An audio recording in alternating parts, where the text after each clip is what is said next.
Isabelle Maréchal. Avec son cœur de justicière, elle parle d'inégalité sans crainte.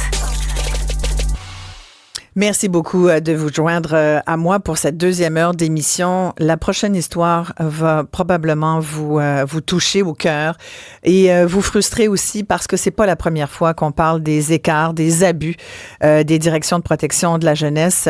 Une mère m'a contactée il y a quelques jours et lance un véritable cri du cœur pour qu'on l'aide à retrouver sa fille de 14 ans qui est finalement dans les mains de la DPJ, entre autres de Laval. Ce matin, elle est à Laval. Elle a eu au cours des dernières années 23 déplacements. Imaginez une enfant déplacée 23 fois dans 23 hôpitaux ou centres de réadaptation, de réhabilitation, centre jeunesse. Comment voulez-vous qu'un jeune ne soit pas désorganisé et ne crie pas à l'aide? Sa mère, donc, qui espère aujourd'hui pouvoir retrouver sa fille parce que ça a commencé par une histoire d'intimidation à l'école. La situation s'est aggravée. Ça a amené donc à des placements en centre jeunesse. Il y a eu contention, fouille à nu d'une enfant. Elle aurait même été agressée, cette jeune fille qu'on va appeler Élise. Sa maman est avec moi. On l'appelle Julie. Vous remarquez que je dis, on change les noms ici. On est obligé de changer leur nom pour les protéger. Confidentialité, oui, mais savez-vous ce qu'on me dit surtout? On doit les protéger pour éviter qu'il y ait représailles de la part des centres jeunesse. La maman craint justement qu'on s'en prenne à elle, qu'on s'en prenne à sa fille. Pouvez-vous croire? Moi, ça me sidère, ça. Je vous ai parlé la semaine dernière de l'omerta dans les CHSLD. Là, ce matin, ça continue. Je vous parle de l'omerta dans les directions de protection de la jeunesse. Je vais vous présenter des invités également qui vont réagir au témoignage de Julie, qui est avec moi au bout du fil. Bonjour, Julie. Bonjour. Merci beaucoup de m'avoir contacté. Racontez-moi ce que vous avez vécu, ne serait-ce que les derniers jours qui ont été assez mouvementés. Je dois préciser à nos auditeurs, Julie, que vous habitez à Chandler, en Gaspésie, et que votre fille est aujourd'hui à Laval, donc loin de vous. Oui, effectivement. Donc, en fait, là, pour faire un peu le bref topo, j'ai eu avec ma fille la première tentative de suicide il y a 2 ans. D'où j'ai accepté à contre-cœur un premier placement avec elle. Ceci dit, ça fonctionnait pas, vraiment pas du tout. Je me suis opposée là au placement, j'ai fait une plainte, puis dès que j'ai fait une plainte, j'ai eu comme l'autre côté de la protection de la jeunesse qui me reprochait ces faits-là. Là. Dans le fond, moi, j'ai fait tout ça pour aider ma fille parce que ça avait pas de sens ce qui se passait. Elle dégringolait, puis je me suis fait virer de l'autre côté. Ceci dit, j'ai fini par récupérer ma petite fille. Mais ces diagnostics font en sorte qu'elle va toujours avoir des grands défis, des grandes difficultés. Il va toujours se passer des événements avec elle, peu importe l'endroit où elle va être. Fait qu'évidemment, au mois de décembre, on a eu une situation de crise, je dirais, d'où moi-même, j'ai tenté de la faire hospitaliser juste le temps qu'elle se stabilise à 3 reprises. Parce qu'elle fait des tentatives de suicide, votre fille Élise, n'est-ce pas, Julie? Oui, effectivement. Puis cette fois-là, au mois de décembre, pour une fois, elle réussissait à nommer qu'elle n'allait pas bien, sans pour autant faire de gestes là, qui la mettaient en danger. Fait que j'ai jugé adéquat de la faire hospitaliser tout de suite avant qu'il arrive quelque chose, mais on n'est pas capable. Avec la santé mentale, là, c'est vraiment difficile. La dernière fois, on lui a répondu que si elle n'apprenait pas à se gérer, elle retournerait en centre jeunesse. Et là, complètement, j'ai eu un déclic. Elle est déconnectée, là. Fait que le lendemain matin, je l'ai trouvée en train de s'ouvrir les bras. J'ai fait le 911. Naturellement, on est retombé dans le processus avec la protection de la jeunesse là, qui ont obligé un placement en centre de réadaptation, mais cette fois-ci, ils l'ont fait en centre fermé. Je dirais que ça me rassurait, puis c'était le seul établissement envers qui j'avais vraiment confiance, moi. Ceci dit, ça n'a vraiment pas fonctionné. On est rendu à plusieurs hospitalisations. Ma fille s'est mise à s'auto-mutiler à un point que moi, je n'ai jamais vu. Mm-hmm. Jamais, là. Quand on essaie de caresser le bras de son enfant, puis qu'on lui fait mal, tellement là, des marques de bleu, soit par les contentions physiques ou soit par l'automutilation, c'est parce que ça va pas, il y a un problème, là. Mm. Et que moi, à la maison, j'avais pas ça. Ni de grosses crises de violence, ni d'automutilation comme ça, mis à part les 2 tentatives de suicide qu'on a eues, il n'y a rien de ça. En centre de réadaptation, elle a réussi à cacher des médications, à la prendre en surdose, malgré le fait que c'est une unité fermée. On a eu des commotions cérébrales tellement elle se cogne la tête. Mais que font les travailleurs sociaux de ces centres-là?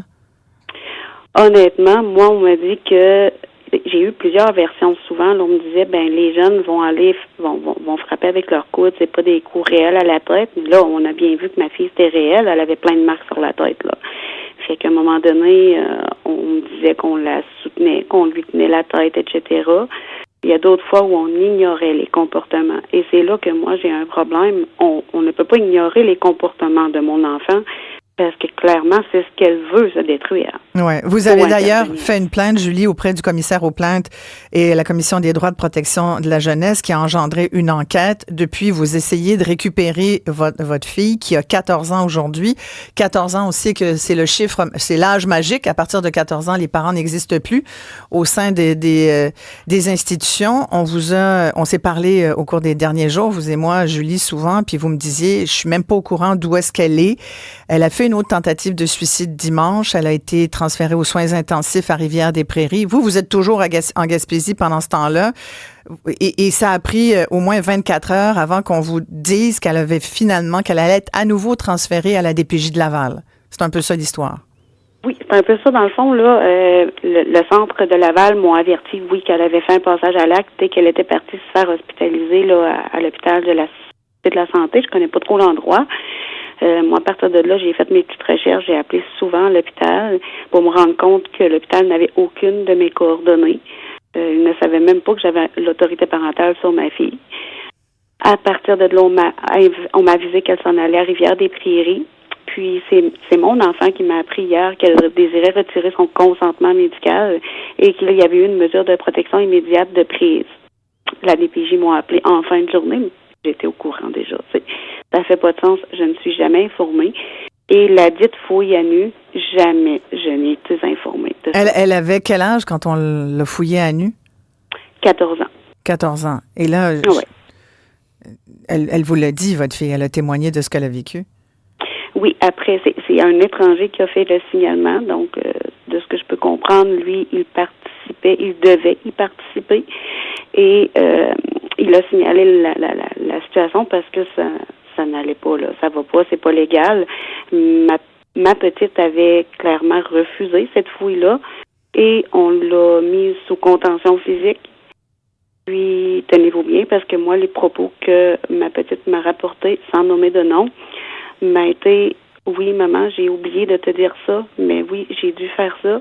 J'ai eu une fouille à nu et telle éducatrice est allée vérifier dans mon vagin et mes fesses avec ses mains. Ben voyons donc. C'est moi qui ai déconnecté, là. Je pouvais pas concevoir qu'on lui avait fait ça, sachant d'autant plus qu'elle avait déjà des traumas reliés à une ancienne agression sexuelle. Voyons. Et là, c'est terrible ce que vous nous racontez, Julie. Vous essayez de récupérer votre fille. Moi, une des premières questions que je vous ai posées, c'est comment ça se fait? La DPJ, c'est pas supposé être une prison, là. C'est pas une prison. Votre fille n'a pas commis d'acte criminel. Elle n'a pas commis de délit qui ferait qu'elle serait à enfermer. Surtout que vous m'avez envoyé copie d'une lettre, c'est en fait un rapport médical du Centre de pédopsychiatrie de Québec où un psychiatre signe et sa conclusion, c'est que considérant le dossier de votre fille, puis je passe tous les détails privés là, de son état de santé, mais il dit, dans le contexte, malgré les comportements et les grandes difficultés d'Élise, nous en sommes venus à la conclusion, écoutez ça tout le monde, nous en sommes venus à la conclusion qu'une tentative de retour dans le milieu familial nous apparaît actuellement l'option la plus viable à moyen terme. Ça ce que ça veut dire, là, c'est que le psychiatre qui a vu votre fille recommande qu'on vous la redonne, qu'elle revienne dans sa famille. Or, la DPJ, à Laval, ils vous disent quoi? Est-ce qu'ils sont d'accord? Ce matin, là, avez-vous pu leur parler? Êtes-vous capable de revoir votre fille? Je ne peux absolument pas revoir ma fille présentement par le fait que la DPJ l'a mise en encadrement intensif. Tout ce qu'on me répond, c'est que au terme de la loi, elle doit faire l'encadrement intensif, elle doit sortir de l'encadrement intensif. Bon, OK, ça, je peux comprendre. La loi dit ça. Par contre, les comportements de mon enfant vont faire en sorte qu'elle va toujours réagir comme ça. Elle ne sortira jamais de cet encadrement intensif-là. Je pourrai jamais la récupérer. faut voir l'autre côté, là. Faut essayer de trouver une solution parce que ça fonctionne pas, la loi comme ça, là. Oui.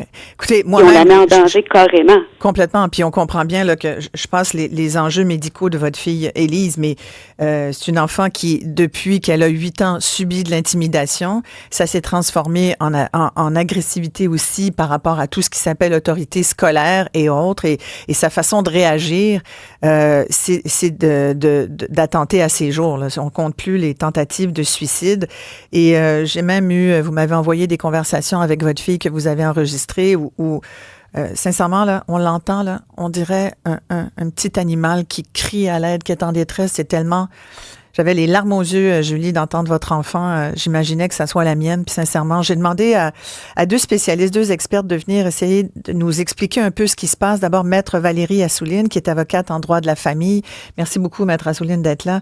Nancy Audet, qui est journaliste, conférencière, autrice de 2 livres sur la DPJ, qui est une ex-enfant de la DPJ elle-même, qui a été placée et qui est ambassadrice de la Grande Semaine des Tout-Petits. Merci, Nancy, d'être là. Je vais avoir votre réaction par rapport au témoignage de Julie, Maître Assouline. Révoltant, mais pas surprise, parce que des dossiers comme ceux-là, j'en ai à travers le Québec. Il y a des dossiers comme ça, où plus l'enfant réagit parce qu'il a des problèmes, il a besoin d'être soigné, et plus on l'éloigne de sa famille, parce que là, c'est la faute de la mère, peut-être. Pendant cette visite, c'est elle qui influence sa fille, et ça finit plus, et on n'arrive pas à les sortir. On a un sentiment d'impuissance, moi, parfois, en tant qu'avocate, ce sentiment d'impuissance qui m'habite, parce que c'est la culture qui est là et qui bouge pas, qui est immuable. Mais vous dites, on n'arrive pas à les sortir. La DPJ est-elle une prison? Bien, c'est pas une prison, mais il y a une incompréhension des problèmes neurologiques, une incompréhension de la santé mentale. Quand on pense qu'un agent de relations humaines, qui est criminologue de formation, pour la plupart, va prendre des décisions dans la vie de cette jeune-là, qui est suicidaire, on s'entend, qui a besoin d'avoir des psychologues, une psychothérapie, de l'aide, et on lui donne pas ce qu'elle a besoin. On la place, on fait des contentions, on l'isole, c'est inacceptable. Mais une jeune de 14 ans qui dit « Je veux retourner chez ma mère », qui demande à sa mère, je l'ai entendu, la jeune fille, dire « Maman, sors-moi de là, viens me chercher. Oui. Je t'aime, maman, viens me chercher. » C'est profondément troublant.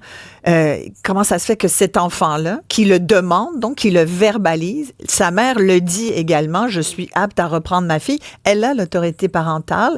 C'est une bonne famille.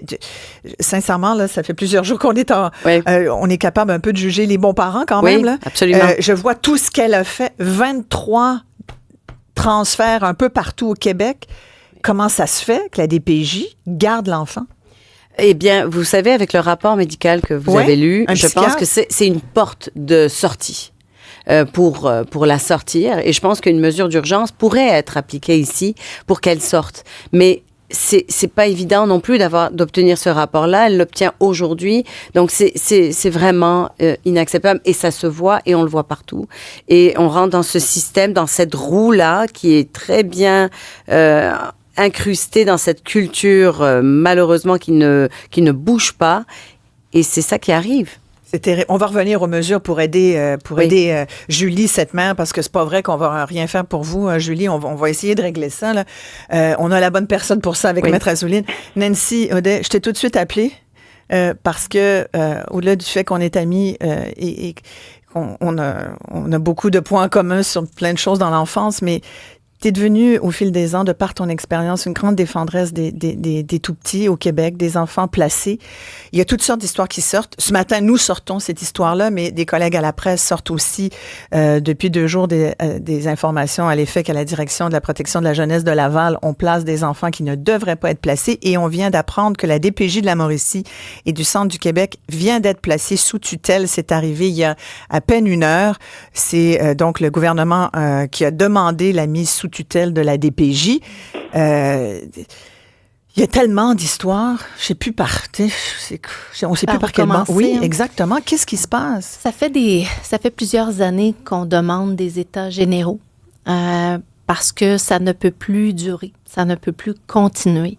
Les conditions de vie des enfants dans les centres de réadaptation du Québec, non, il ne faut pas généraliser. Oui, il y a des bonnes choses qui se font. On nous le répète assez souvent. Mais il y a des choses qui ne peuvent plus continuer.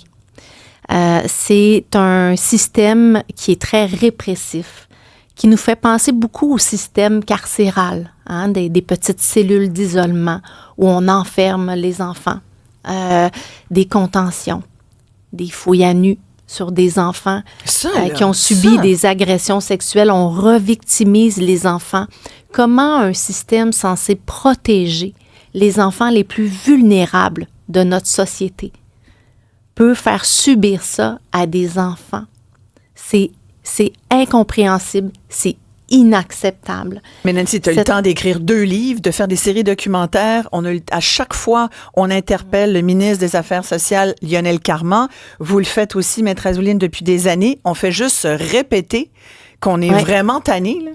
Oui. On a chaque fois des cas comme Julie qui essaie de sauver sa fille d'un système étouffant, carcéral. Qu'est-ce qu'on fait? Mais c'est ça. Mais on a annoncé des états généraux, puis j'ai été surprise que ça prenne autant de temps après la commission Laurent.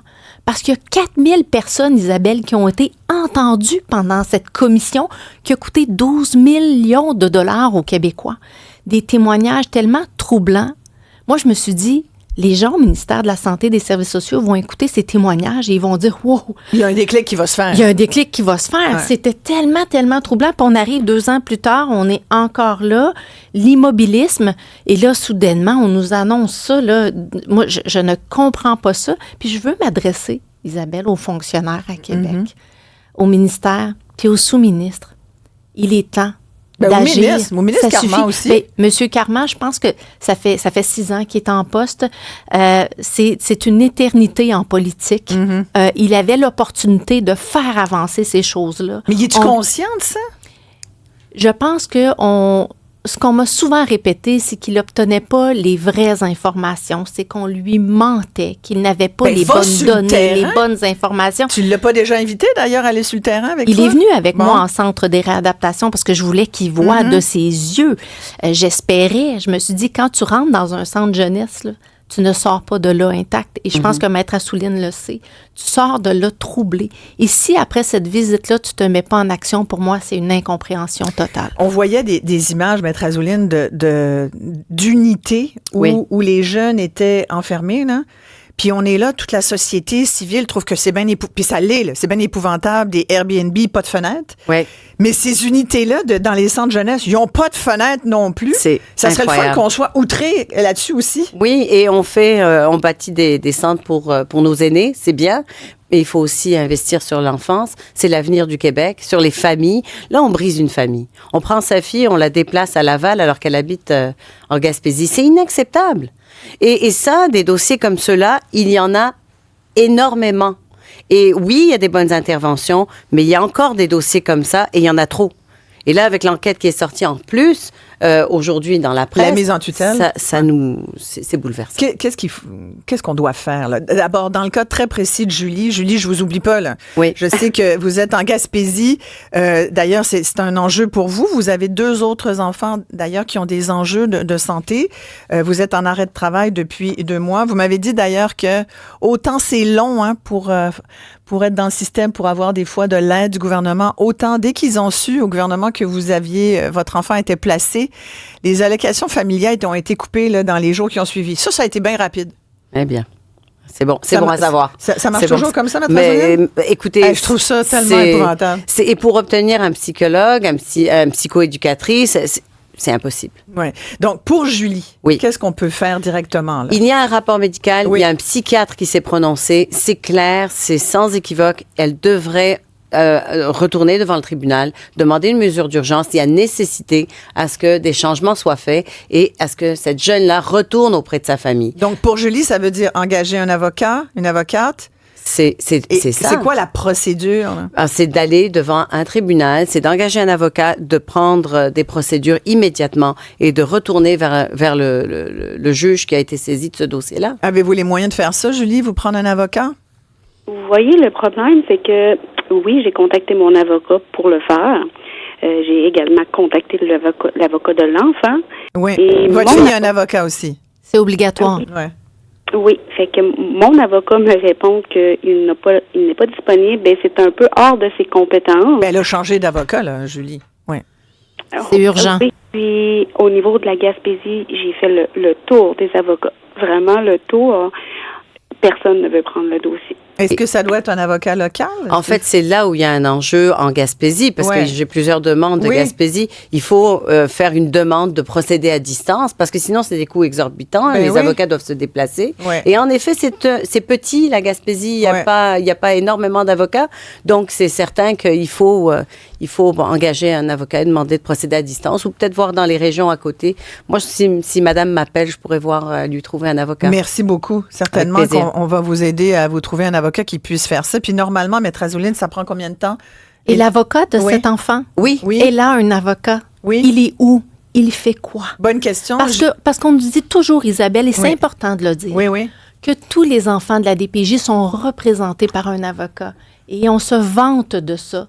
Mais dans les faits, ces avocats-là sont submergés de dossiers. Ils ont 300 dossiers par année. La plupart du temps, ils n'ont pas le temps de rencontrer les enfants. Ce n'est pas être représenté, ça, Isabelle. Totalement raison. C'est pas ça. Ouais, c'est juste un dossier parmi d'autres. C'est un dossier parmi tant d'autres. Cet enfant, son avocat doit la représenter. Il y a une lésion de droit, je crois, dans ce dossier-là, Maître Assouline. Il faut agir. Mais c'est important de souligner que les avocats à l'enfant, c'est un travail énorme. Ils ont beaucoup de travail et beaucoup rencontrent les enfants. Mais le problème, c'est que, en effet, il y en a trop d'enfants. Ils ont trop de dossiers. Il devrait y avoir plus d'avocats à l'enfant et il faut absolument que l'avocat à l'enfant puisse agir dans ce dossier. Vous le connaissez, l'avocat de votre fille, je suppose, Julie? Oui, effectivement. Je lui ai envoyé un message lui expliquant que ma jeune fille avait besoin de lui en urgence. Je lui ai même fait un topo de la situation, lui expliquant qu'on aimerait avoir une audience en urgence, que c'est lui qui pouvait faire cette action-là pour la jeune. Je n'ai eu aucun retour. Aucun retour? Aucun retour. À chaque fois que je nomme à cet avocat-là que ma fille a besoin de lui, j'en ai pas de retour.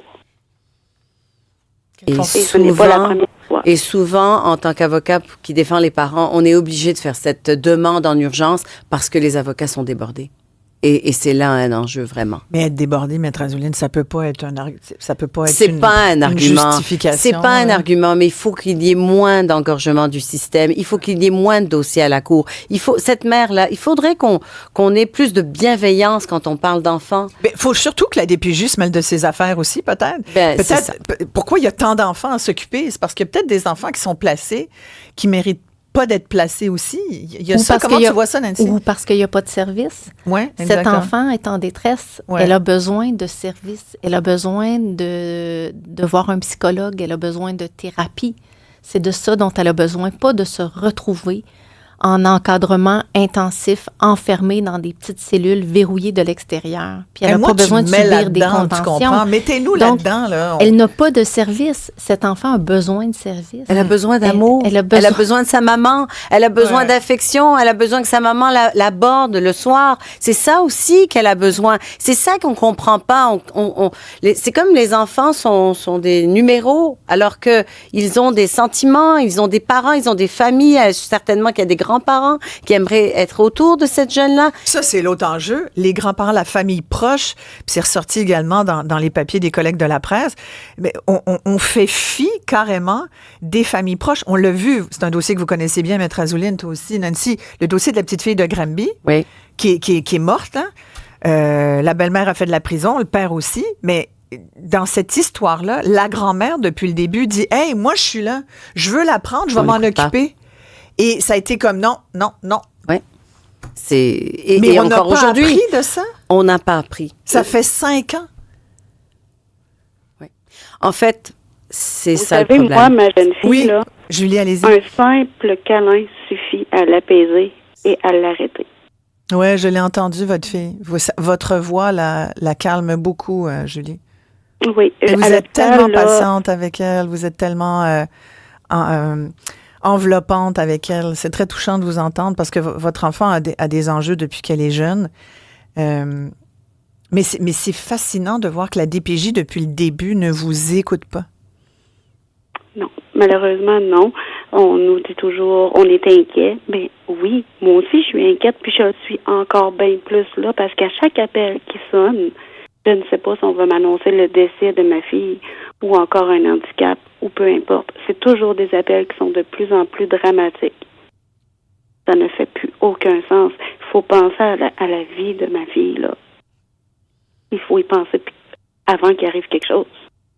Avez-vous eu la confirmation qu'elle a été transférée de l'hôpital de Rivière-des-Prairies à la DPJ de Laval ce matin?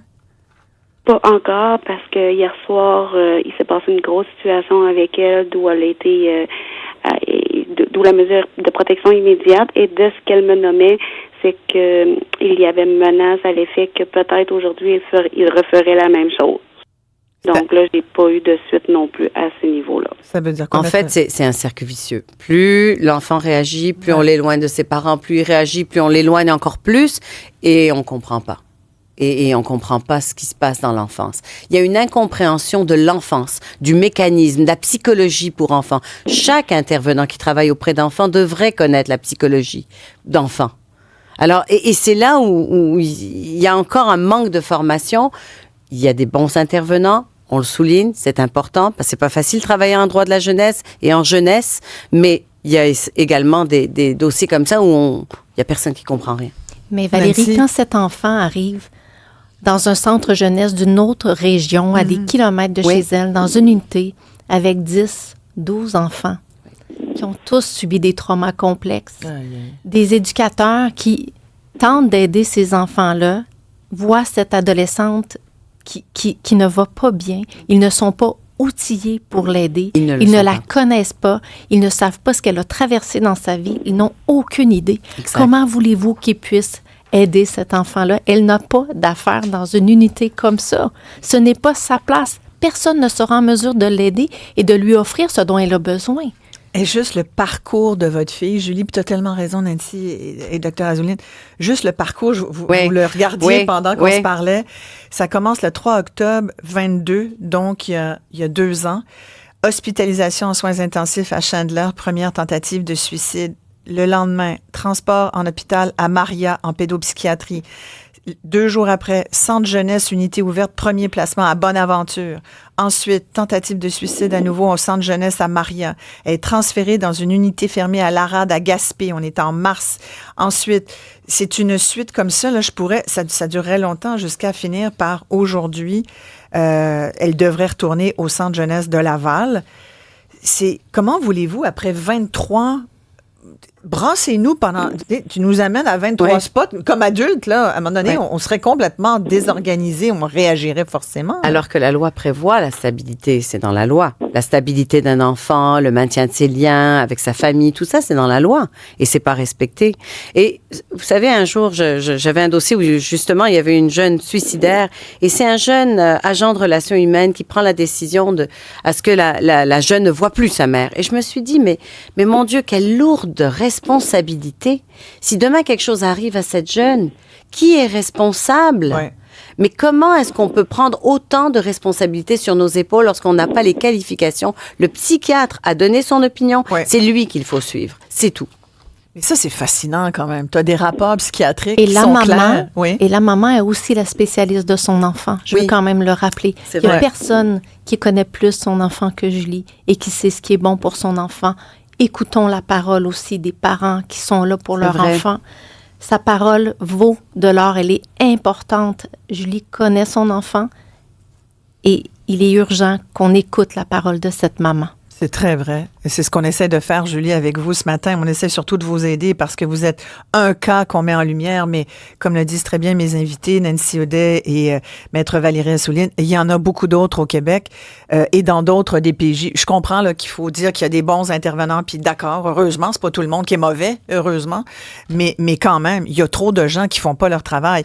Et je parlais en début d'entrevue du fait qu'on doit changer les noms. Je comprends qu'il y a les questions de confidentialité, mais Julie était d'accord, elle, pour me dire son nom. Elle était même prête à me dire le nom de sa fille. Mais là, c'est les représailles aussi que vous craignez, Julie. Parce que vous dites, moi, là, puis même légalement, je pense, Maître Azuline, légalement, vous dites, la DPJ pourrait se retourner contre Julie. Là. Absolument. Donc, il y a vraiment cette confidentialité. Madame ne peut pas se montrer le visage, par exemple, parce qu'on va savoir c'est qui sa fille. Et c'est pour protéger la jeune. C'est la loi qui est claire là-dessus. Mais en même temps, On dirait qu'on protège le système comme ça. Il y a un changement depuis la commission Laurent, c'est qu'on en parle de la DPJ, c'est qu'on en parle de ces dossiers-là.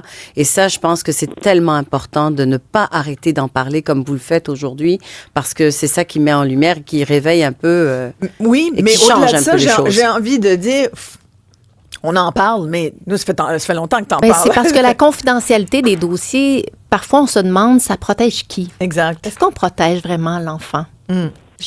Il m'arrive souvent de me poser la question et je me rends compte que ça protège aussi, malheureusement, un système qui est déficient depuis plusieurs années. On a des travailleurs qui sont dévoués, mais qui travaillent dans un système qui ne peut pas prendre soin de ces enfants vulnérables. On ne les met pas en position de pouvoir aider ces enfants et ils sont tous là à me dire, on a besoin de meilleures conditions de travail, on a besoin de pouvoir aider ces enfants et on ne nous permet pas de pouvoir les aider. J'étais la semaine dernière dans un centre de réadaptation, mesdames, avec un groupe de jeunes. J'ai passé quelques heures là et je regardais les éducateurs et je me disais, ils ont 10 jeunes. Ils sont peu nombreux. Tous ces jeunes-là ont subi des traumatismes. Ah ouais, c'est des gros cas lourds. Stress post-traumatique, troubles sévères de l'attachement, spectre de l'autisme.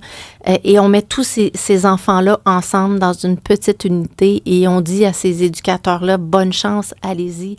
Et moi, ça fait plusieurs années... Donc, toi, c'est plus les directions que tu trouves qui sont incompétentes. Mais c'est épouvantable de mettre ces éducateurs-là dans cette situation-là. Et c'est pour ça que là, cette jeune femme est dans une unité comme ça où, malheureusement, on ne pourra pas l'aider. C'est dommageable pour les travailleurs. C'est dommageable pour les enfants. Puis ce que j'entends beaucoup, puis j'ai lu dans les dernières journées, hier, là, dans la presse, on nous disait que les éducateurs sont en détresse. Ouais. Ils ne peuvent plus continuer à travailler comme ça. Ouais. Et moi, je vous le dis, si autant d'éducateurs sont en détresse, qu'ils n'arrivent plus à faire leur travail, imaginez la détresse des enfants. Mais il ne faut pas oublier aussi, dans un dossier comme celui-là, il y a aussi de la violence institutionnelle. On parle d'une fouille à nu que cette jeune a vécue là. C'est de la violence institutionnelle. C'est inacceptable. Et ça aussi, il faut que ça soit adressé. Mais quand on regarde entre les fesses d'une enfant de 14 ans, qui a subi un abus sexuel aussi, et c'est grave. Alors, c'est épouvantable. Et c'est fait par des agents d'intervention, souvent pas très âgés, qui n'ont aucune idée de ce qu'ils font et qui font ça sur une jeune adolescente. C'est très, très troublant. Mais d'ailleurs, Julie nous racontait justement qu'il y a un des agents qui a pas supporté ça puis qui a dit « c'est la dernière fois que je veux faire ça sur une enfant », n'est-ce pas, Julie? Oui, effectivement. Puis qui est allé porter plainte. Oui, je crois que c'est lui, effectivement, là, qui aurait fait le signalement, puisque qui d'autre aurait pu avoir accès à cette intervention-là. Mis à part ça, moi, c'est mon enfant qui m'a dit quand je l'ai abordé, oui, maman, a dit, puis elle dit, je crois que c'est lui qui a fait ce signalement-là parce que quand il m'a lâché, il a dit, plus jamais je vais retoucher un enfant comme ça, plus jamais je vais refaire ça. Ouais, bon, imaginez, même les gens sur le terrain sont plus capables de ce qu'on leur demande de faire. Julie, on va essayer de vous aider dans votre tentative de retrouver votre fille parce que Maître Azoulay l'a bien dit. Elle doit vous être redonnée, carrément. On doit ramener cet enfant-là de 14 ans dans sa famille. Avec les rapports de médecins qu'on a, je pense que ça va être un point important pour le tribunal, absolument. Il faut le porter à l'attention du tribunal. Si le juge n'est pas au courant de la situation, si on ne le met pas au courant de nouveaux faits, ben, il ne le saura jamais. Et on ne peut pas attendre. Là. C'est un rapport qui date de septembre. C'est urgent que ça soit... Et vous m'avez dit, Julie, moi, il faut qu'il se passe quelque chose. Il faut sortir ma fille de là, sinon je vais virer folle. Oui, clairement. Sinon, la jeune va être encore plus endommagée qu'elle l'est déjà. Elle est brisée, cette jeune-là. Alors, c'est le temps de sortir pour que la mère puisse s'en occuper. C'est triste. Ça va être déjà un très long parcours pour remettre mon enfant sur les rails. Elle est détruite. C'est clair, elle est détruite. Et on ne l'a pas aidée là-bas. Loin de là. Malgré toute la confiance que j'ai pu avoir aux éducateurs, à l'établissement, à tous les professionnels, elle s'est détruite et elle est détruite par les employés. Je veux revoir ma fille. Là. Il n'y a personne au monde qui va pouvoir l'aimer et la protéger autant que moi présentement. Et vous êtes obligé de faire ça de la Gaspésie alors que votre fille est à Laval. Ça doit être tellement déchirant, là. Effectivement. Merci beaucoup. Quand elle était en bas ici, là, on pouvait se permettre plusieurs visites, mais pas là. Ouais. Merci Julie. On garde contact. Bon vous courage, et moi, bien Julie. sûr. Bon courage. Merci bien. Puis vous saluerez Élise, vous l'embrassez de loin pour nous. Nancy, merci beaucoup. Nancy Audet d'être venue nous parler. Docteur Valérie Assouline, merci infiniment. Maître. Docteur. Maître. Maître, c'est déjà bien en masse. Merci beaucoup. On va suivre ce dossier pour vous parce qu'en plus, ce qu'on apprend de la DPJ de Laval, c'est assez troublant.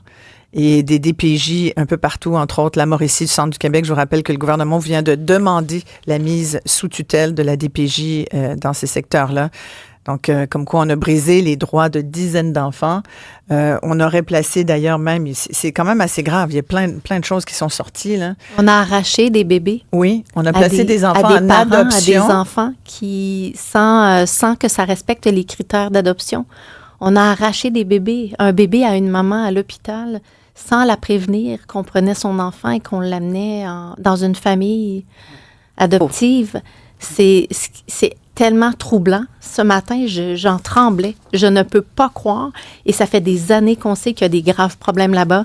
Et il est jamais trop tard, là. Je veux dire, on a décidé de mettre la DPJ sous tutelle aujourd'hui, mais je pense que ça fait déjà quelques années que ça aurait dû être fait. Et qu'on dénonce ce qui se passe. Et ici, on parle de faux rapports, de parjures. J'espère qu'il y aura des enquêtes criminelles. Je salue le courage des parents qui ont eu la force de témoigner parce que les représailles, on le dit souvent dans ce système-là, ça fait peur. Ils en subissent des représailles, donc ils ont été courageux et aujourd'hui, on arrive avec cette décision-là. Merci beaucoup à toutes les deux. Merci.